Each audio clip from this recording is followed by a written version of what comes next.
What's up, YouTube, friends and family? It's Med again. With me here is once again is Gary. Say hi to the fans, Gary. Hello, everybody. And you notice I didn't cut him off this week. I got a lot of shit for that last week. Right? I told you, yeah, that's enough. Yeah, I got yelled at for that. Everyone's like, don't be mean to Gary. Like, obviously they don't know me very well, but that's okay. Alright, so there's a lot of good shit going on this week. This is, obviously this isn't the clusterfuck that was last week. We got this post pretty early today.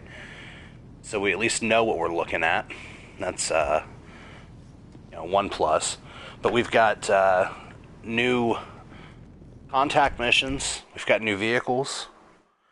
We've got great double ups, and we've actually got pretty good sales this week. So let's get right down to it. Probably the first and most noticeable part of this whole thing is that we have the new contact mission from Medevah called Dispatch Services, which sounds like basically contract killing. So we've gone from playing Fortnite in GTA to maybe possibly playing Hitman in GTA. But the way they're describing it is it sounds like, very precision-based, maybe using stealth for once. Very, very interesting setup here for doing some contract stuff. It's going to pay double cash, double RP through the 4th, which is next week. I personally have not had a chance to check this out yet. Have you tried this out yet, Gary? Yeah, I played one earlier. It was eliminate the targets. There's 4 targets. They're in armored vehicles. I actually kind of cheated. I used the Deluxo, but if you were to play it the traditional way that I would recommend, it would be pretty fun.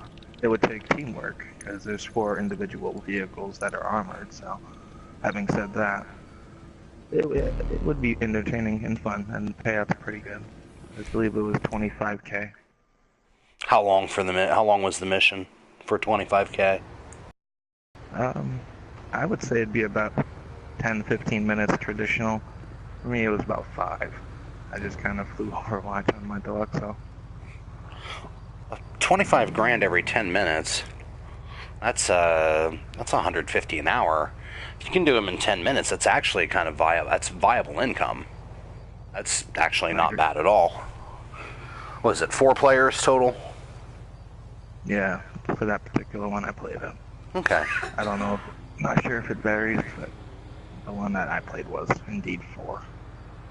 Alright, so we're probably going to do some of that this week. Well, I'm sure everybody's going to want to check it out. We'll stream some of that just so everybody can get an idea. We maybe come back and talk about it next week.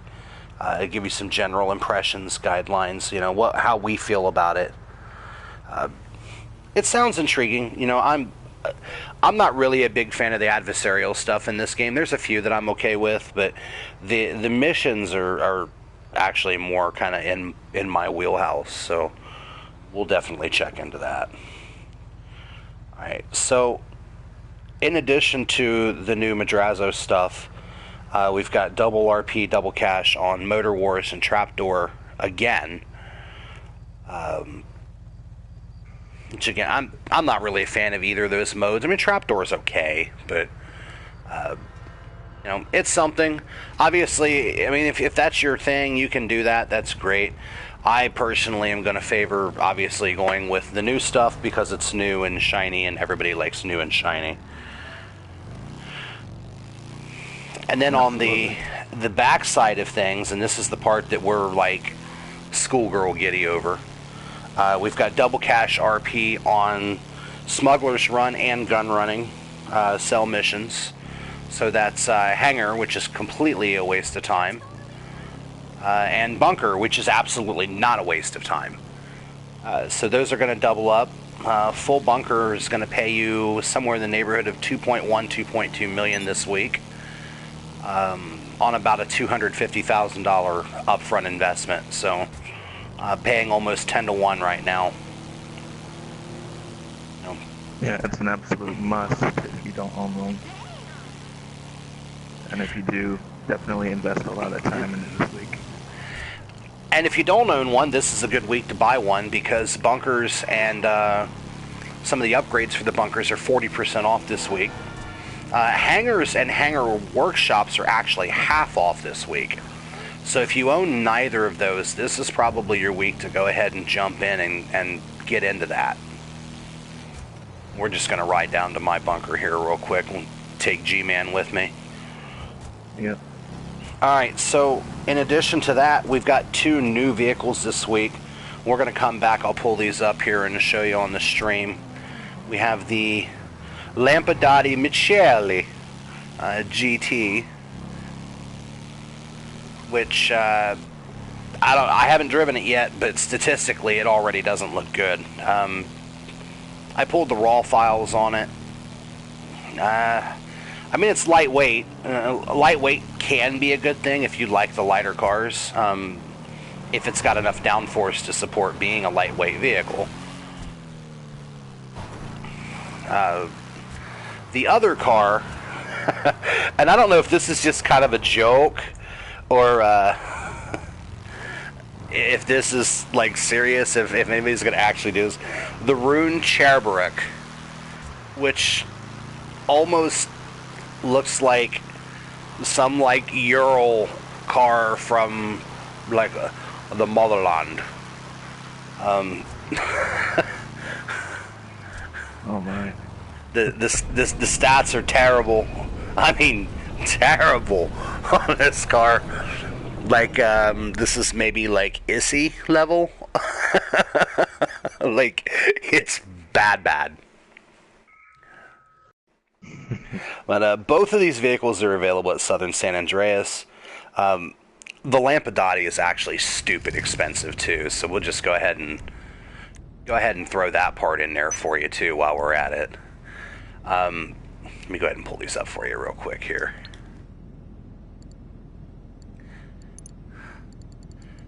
Yeah, so the Michele, $1.225 million.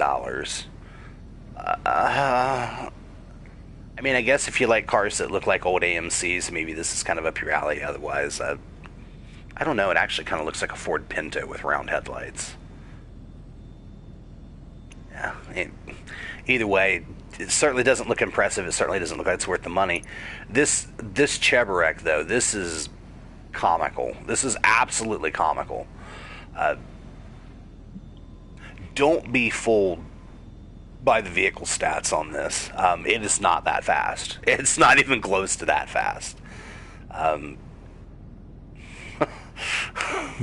I don't know. This is something that I might buy and use as a joke, just to kind of mess with people, you know. But as far as like actually using it for what it's intended for, that's doubtful. Okay. And then probably the reason everybody actually watches is they just quickly want to know what is on sale this week, what to buy, what not to buy. So let's go down the list here. And I'm going to stop at the top of the list because the top of the list is the obvious answer this week. The Oppressor that you all saw me buy last week for full price is now 25% off. Mm-hmm. I fully intend to buy that. Yep, that's... And if you don't own it, definitely buy. It's effective all the time. If you're a free aim player, it's unstoppable. If people can't L2 lock you and you're on an Oppressor, you're going to kill everything in the lobby. The only thing that's going to shut you down is a homing missile. I'm sure Ken will stream later this week. Ken is kind of our Oppressor guy. He's kind of the master of the Oppressor. Man, he takes out Deluxos, airplanes, helicopters. He's zero fucks given with the Oppressor. He kills everything with it. It's glorious. Mm-hmm. Let's see. Other sales this week. Mobile Operations Center's cabs. So not the Mach itself, just the cab. 30%. Which I don't... Whatever.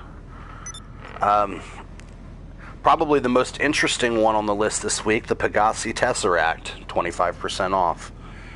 That's the $2.8 million car that literally just came out like a month ago. On sale now for 2.1, to call it 2.2 million. About 2.4 after upgrades, but it's better than the 3 Plus. I know you guys have seen videos with me driving this car. Gary, I don't think you've bought this one yet, have you?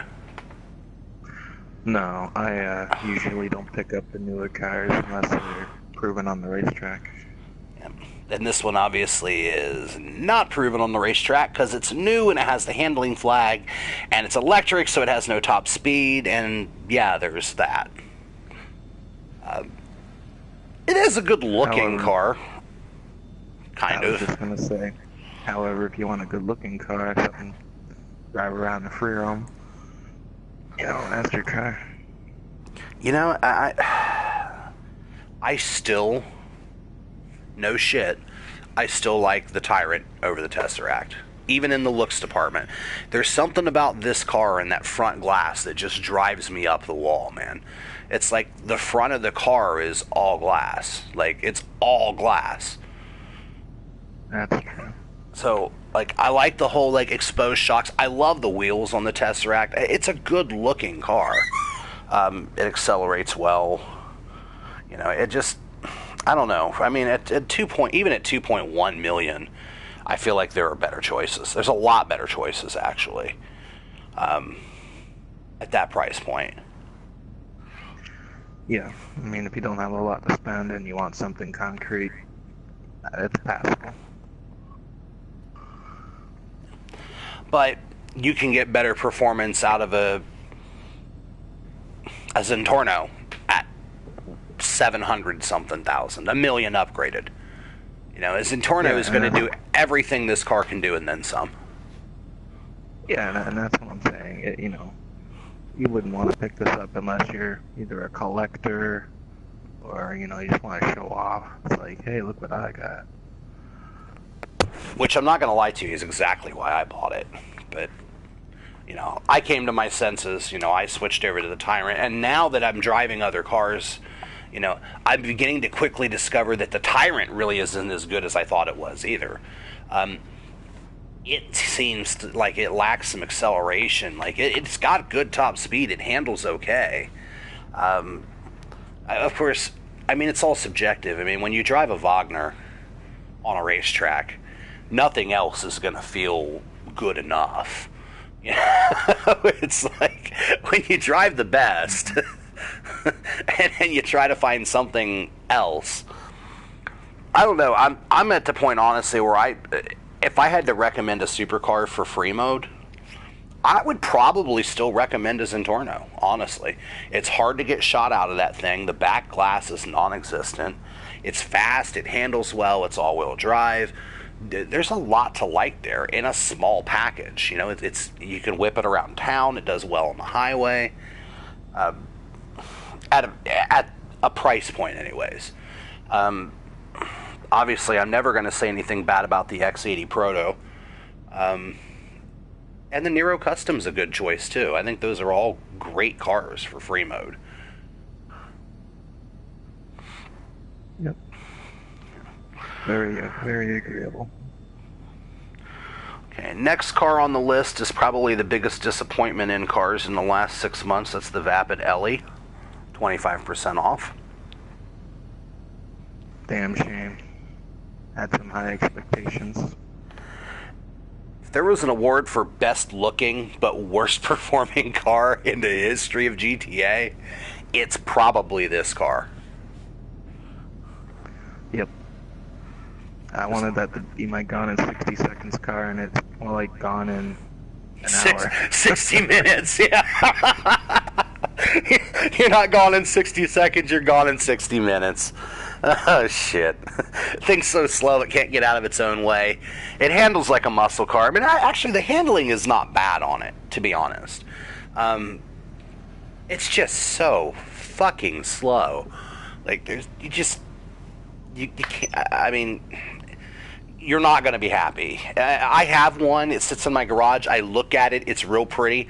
I honestly couldn't tell you the last time I pulled it out of the garage. Yeah, I actually sold mine, which probably didn't need to, but that's how much I disliked it. Now, aside from the looks. I was going to say, where's Ellie at? Ellie's actually at Southern San Andreas. So the next car on the list, this is kind of an oldie but goodie.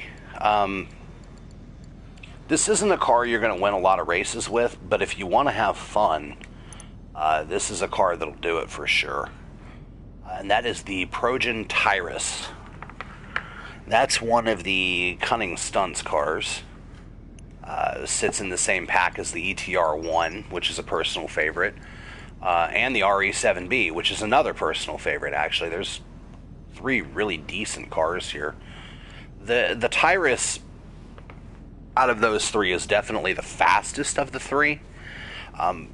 Subsequently, it's also the worst handling of the 3.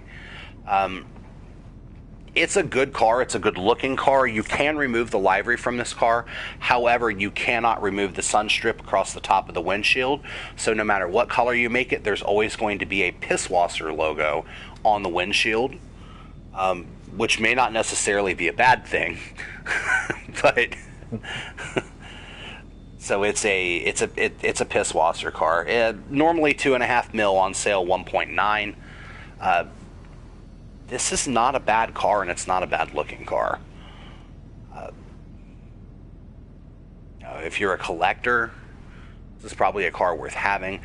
I see people race these from time to time. They're not that competitive, but it's certainly not the worst choice either. No, that would probably fall to the Tesseract, but again, at $2 million, I don't know. I may pick another one up. I've owned this car at points in time. I haven't owned one in a while. I may pick this one up and just tinker around with it a little bit. I seem to remember it having a serious oversteer problem. Like the back end, and of course with the spoiler changes, because it's a race car, that's probably a lot of that's been removed. So it probably does handle okay now, but I don't know. Have you have any experience in the Tyrus, Gary? No, I'm afraid I don't. I may pick one up this week and have something to say about it in a later installment. All right. Rest of the vehicles here, we've got 4 left. These are all air vehicles. The Buckingham Velatus,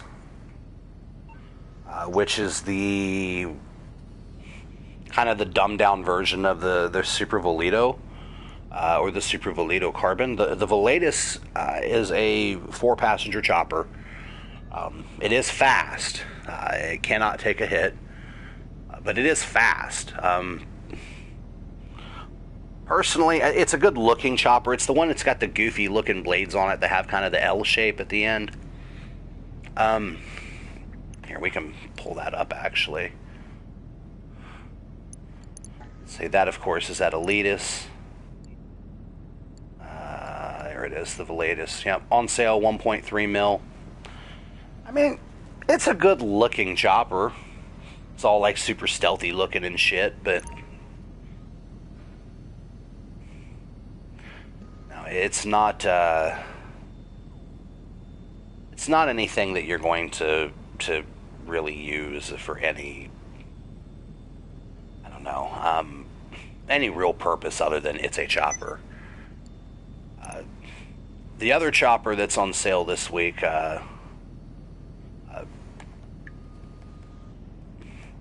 makes a little more sense, and that is the Havoc, which is on sale also 25%, or no, I'm sorry, 40% off on these choppers. So the 1.73 trade, 2.3 buy it now become 1 million and just over 1 million and 1.38. It does have a GAU 8 on the front of it, which is mildly effective. It's not anything with missiles. Again, it's a toy. and I'm pretty sure this only seats 2. No, 1. So single passenger. So if you want to piss your crew off, you just show up in this here single passenger chopper and leave everybody behind. That's a great way to do it right there. I fully agree with this. Other vehicles that are 40% off: the V65 Molotok, which is at Warstock. This is one of the better warplanes. There it is. 3.6, 4.7 normal prices on sale, 2.1, 2.8.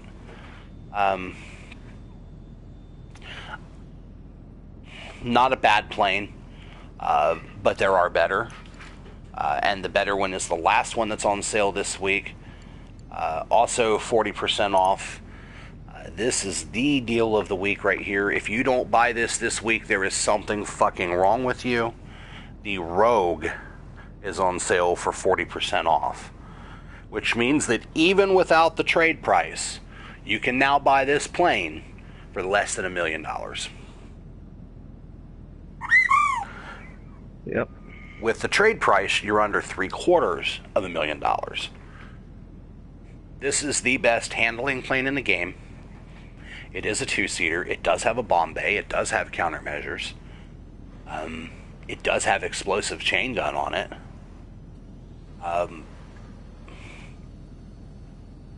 There's and there's not a whole lot to not like here. This thing will outhandle a laser. It'll outhandle a Hydra. It'll outhandle a Pyro. If you get tailed by any of those planes, all you simply have to do is maneuver behind it and shoot it out of the sky. Because of those 3, only the Pyro has countermeasures. The other 2 are sitting ducks. At this point in the game, if you're flying something that doesn't have some type of countermeasure on it, you're going to get shot down. Yeah, almost a guarantee. And when I say some type of countermeasure, I'm including the Akula because I consider the stealth a countermeasure. But when I say active countermeasures like flares or chaff, pro tip, you should always be using flares.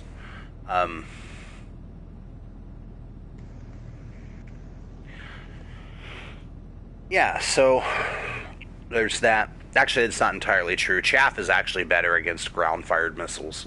Flares are better for air-to-air combat. But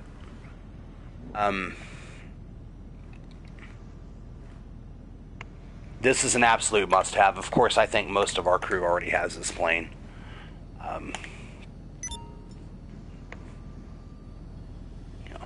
So there's your deal. Guys, buy your bunkers, buy your hangars if you don't already have them. If you do, make sure you keep your bunker running nice and smooth this week. Big money there. Madrazo stuff, we'll check that out. Buy your oppressor, buy your Rogue this week. Couple of toys in the cars to play with. I'm sure we'll mess around with the Tyrus this week. It sounds like the one Gary and I both are probably going to fuck with. So, yeah.